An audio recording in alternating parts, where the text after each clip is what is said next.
Good to see you. As we all know, the asset management and investment consultant industries are overwhelmingly white and male. We also know that study after study has shown that greater diversity leads to greater profitability.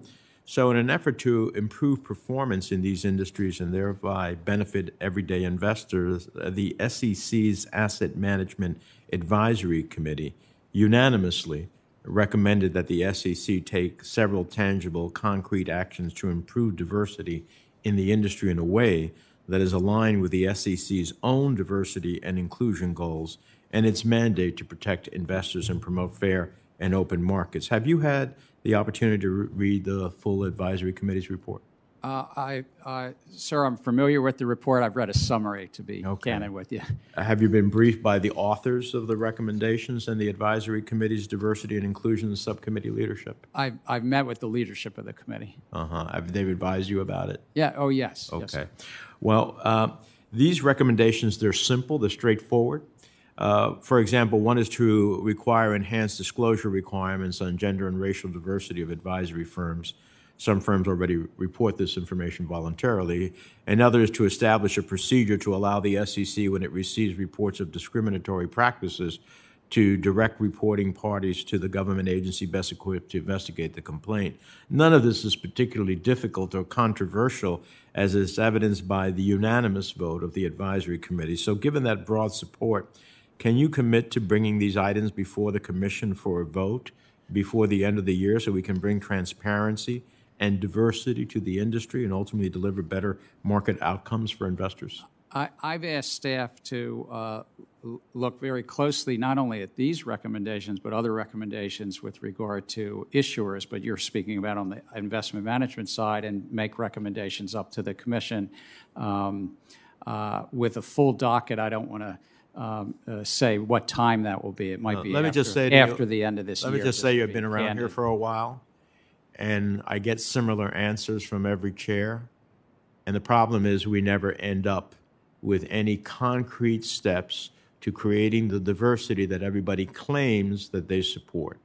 So I'm tired of hearing about we're going to study it, we're going to get more recommendations. I want to know, what is our pathway to action? So, sir, we're doing more than just studying. I've asked staff for recommendations on the issuer side, as we've talked about earlier, about human capital, and that's the 7,000 plus issuers, and that includes diversity, includes workforce statistics, as Senator Warner and I were discussing earlier as well, and Chair Brown. So I've asked to bring that up in front of the 5-member commission. It's a lot to take on to do the economic analysis, and it'd be very investor focused, because we have to live within the chalk lines. This is about investors and what investors make their decisions upon.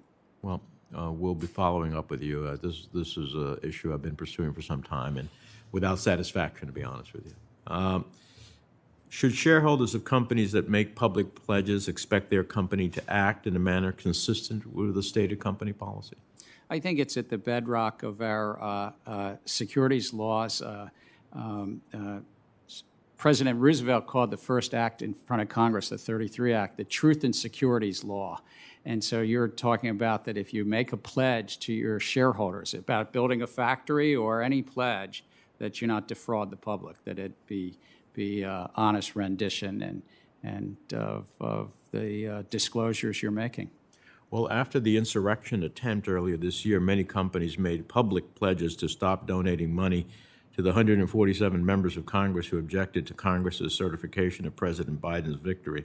However, since then, many of these companies resumed their political donations in direct contradiction to their public pledges. So I don't believe necessarily that they follow what they say. So therefore, do shareholders have the right to know whether their company's political donations contradict their public commitment, and whether those companies may be supporting outcomes which might pose a material risk to the company's bottom line? If it poses, as you say, a material risk, and there's been a material misstatement to the public, that's at the center of our securities laws. Well, I look forward to seeing some enforcement in that. Finally, due to public health concerns, in November of 2020, FINRA provided member firms the option to complete branch office inspections remotely for calendar years 2020 and 2021. What's your assessment of the quality of those remote inspections? Do you think regulators sacrifice any oversight by allowing these remote inspections? And because we're still facing with the Delta variant pretty high, is the SEC considering extending remote inspections given the current public health? Well, Senator, we are. I mean, we as a nation are living through the most challenging time, well, at least in my life, health-wise and economically related to that. When I have conversations with our head of examinations, we have about a 1,200 person examination unit. I ask that very question: What do we lose? What do we gain being remote? And they're trade-offs. We've gained. People aren't commuting as much. The people have a better work-life balance and so forth, our examiners. What we lose is you're not sitting in a room eyeball to eyeball talking to somebody as you're trying to inspect a fund or a company and so forth. But yes, we're looking at extending this just because of the realities of this health pandemic that we're in. Thank you, Mr. Chair. Senator Scott.